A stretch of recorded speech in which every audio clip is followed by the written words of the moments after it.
Hello and welcome back to my channel. I am selecting the Spin the Wheel app. There is only one more day left for this cats versus dogs puzzle, and I believe I have 5 left. Let's see how many I have left to confirm. Yes, I have Funny Cities, New York, Catology, Blossom, Academic Cats, Cats in Positano, and Puzzle Cats. Just 5 left. I'm not going to make my goal of 10,000 pieces in 7 days, but, or is it 9,000 pieces in 7 days? Whatever my goal was, I'm going to miss. But I am going to do one more puzzle for this event, and then I'm going to move on to another event.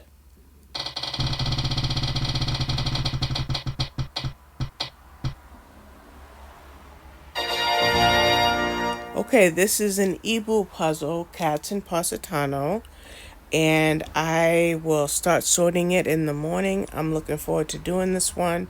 I bought this one about a year ago, so it's been sitting in my queue for a while. So let me hide the slice.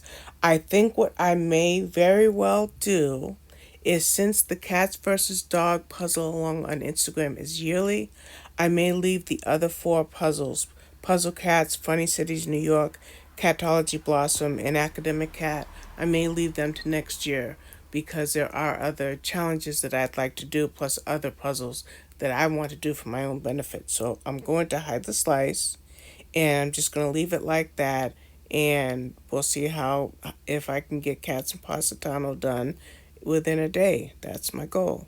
Thank you for watching. I'll see you once I'm done with this puzzle.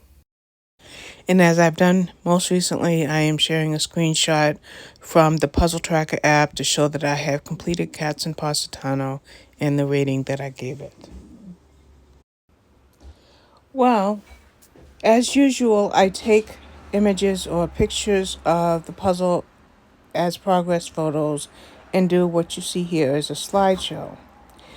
But what you'll also see in this video, and I decided to put it at the end, is when I decided to go ahead and try to time-lapse the video. But the interesting thing about me doing this puzzle is when I started it and I started sorting it, as you're going to see right here, I'm working on it as a time lapse. And I went through the sort process. I even went through part of the process of putting the frame together. But I thought, I'll never get this done if I do it on camera, as well as the fact that I've got to figure out a better angle. And then the fact that I knew I was going to go into nighttime and have to deal with glare because eeBoo puzzles are on a glossy side. But I got to a point at some point in the puzzle where you'll see a jump.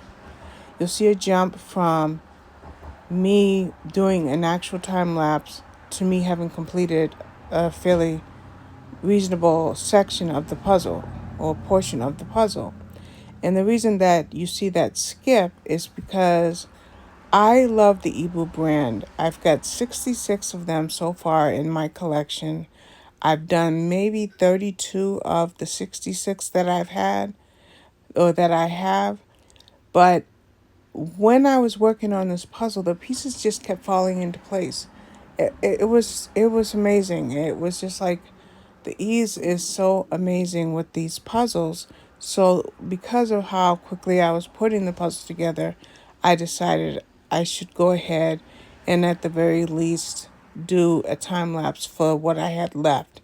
And I think when I resumed the time lapse, I might have had 80% of the puzzle left.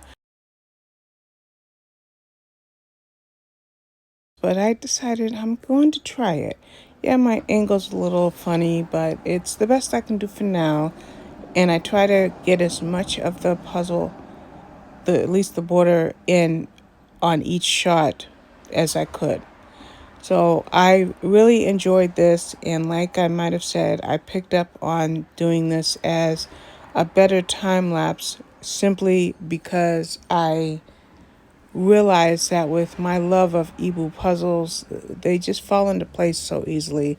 The pieces, literally, I can pick them up from the tray, and if I look at the color sections or the variants or the elements or the textures, whatever it is in the image, then I'm finding a lot of joy in putting the puzzle together. So this little clip here, you're just seeing me do the very first part, and that's when I jump ahead after this part of the clip, where I jump ahead and go into this a little bit later in the puzzle. So, as I mentioned, you're going to see a transition of me being at the beginning of this towards me being about 20% done. But while I play this slideshow, I thought I would, this time lapse, I thought I would share 7 interesting facts about Positano in Italy. Now, I have to tell you that my guess was Spain or Italy, and as it is, it's in Italy. And the first fact that I found is, where is Positano? Well, it's the perfect location off of the Amalfi Coast. And if you were like me when you learned about Italy in school, you learned it is shaped like a boot. Well, Positano is near the bottom of that boot. Another thing is, there's a rock morphology in Positano that makes it look like a natural pyramid. And with the way they painted the buildings, it really does look like a pyramid. The third fact I learned about Positano is that the best view is by the sea, and let me share that with you right now.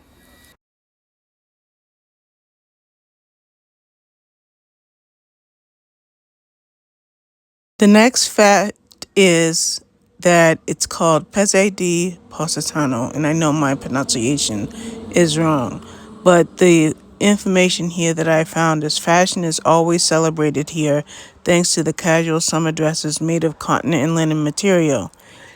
Another very interesting fact is that John Steinbeck, who is a famous American author, he spent quite some time living in Positano.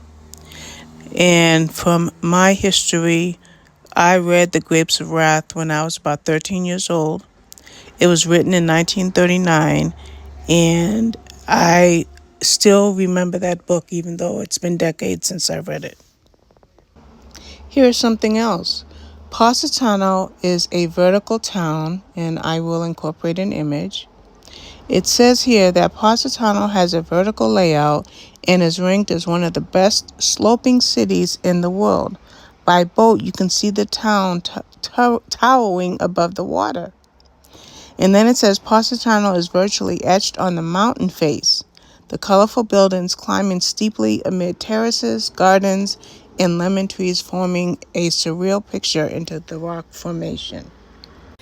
And the last interesting fact I found on this website is a specified cuisine that they have, which is considered a must-eat if you're planning to visit Positano. And I'm going to do my best to pronounce it, even though I might butcher it, but I think it's scialatielli a frutte de mer. And it says that this unforgettable dish consists of fresh pasta and just caught seafood, including langoustines, mussels, and clams. The pasta ribbon scialatielli is drizzled lightly with tasty garlic sauce and served on a ceramic plate from the Amalfi Coast. So I thought I'd share those 7 facts with you. And so as I finish this puzzle, I have to tell you that I loved it. I really, really loved it. I have mentioned many, many times here on this channel how much I enjoy eeBoo puzzles. They're just something. They just mean something to me. They always give me a good feel, and I always feel very satisfied when I put one together. Now, I always like to share with you the poem on the back of the box, which my cat was sitting in the box, because as they say, if it fits, it sits. But now that I was able to retrieve the box, let me tell you a little bit about the puzzle itself. It's a square puzzle, which is 23 by 23 inches square, fits on most, if not all, puzzle boards.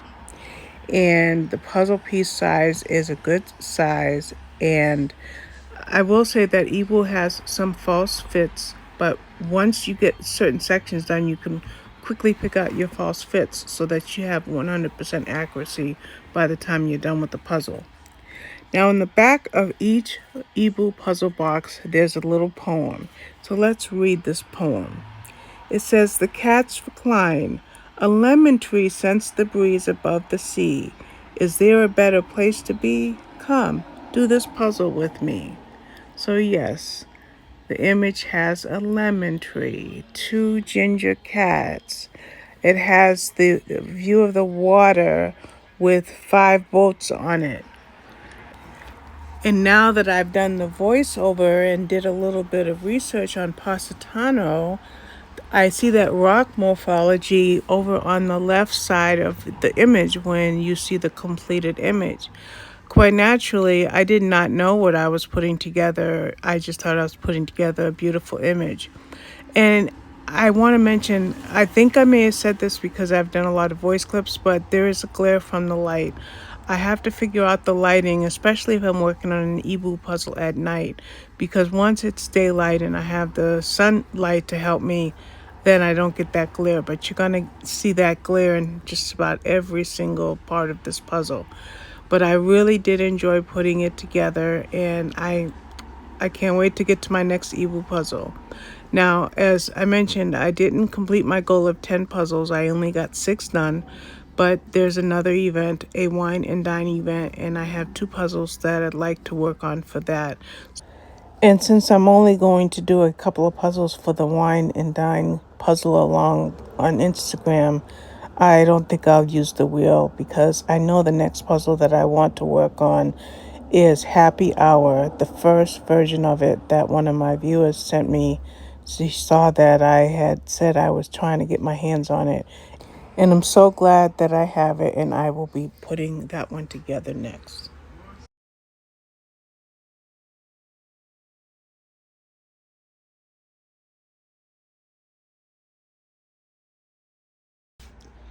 So here is the finished product, or the finished job of Cats in Positano.